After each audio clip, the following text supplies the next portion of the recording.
the effects when they come. So just to kind of lighten the mood, I'll show you Pushkin in another mood, and shows, well, actually, love, when it's requited, might not necessarily be what you want.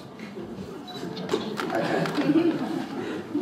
Down by the lake, where dark trees grow thick, lived a monk who hoped to be saved. He drove himself on with the sternest of sticks. He fasted, he prayed, and he slaved. As he laboured away with his humble spade, he was digging his grave with each breath. To the saints every day he earnestly prayed to release him from life into death. Then, one summer's day, as he kneeled by the stairs at the door of his tumbledown shack, this anchorite gave the good Lord his prayers. The forest began to grow black. A mist over the lake like smoke did arise, and a blood-red moon rose from its sleep, to roll along slowly through churning skies. The monk gazed on the waters so deep. As he looks, and he looks, his mind fills with fear. He can't understand what he's thinking.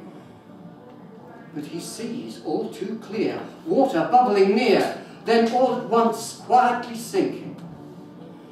And suddenly there, white as first snows, pale as the shadows of night, a naked girl from the waters arose and emerges silent and bright.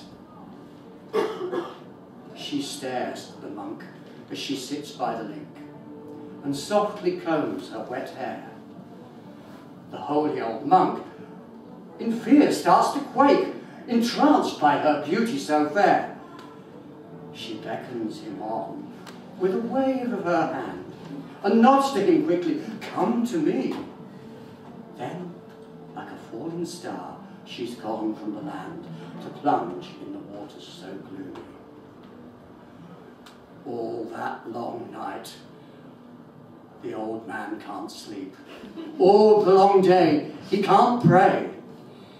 His mind is filled with the girl from the deep. Her loveliness won't go away. Then, once again, the woods dress in night. The moon starts to redden once more. And there, in full view, so lovely and bright, sits the naked girl down by the shore. She nods to the monk with so teasing a gaze, blows kisses to him, sweet and wild, and like summer waves she splashes and plays and laughs and cries like a child. Then, tenderly moaning, she calls to the monk, "Monk, monk, come to me, come to me." Then into the lake, in a trice now, she's sunk. Silence reigns again under the trees.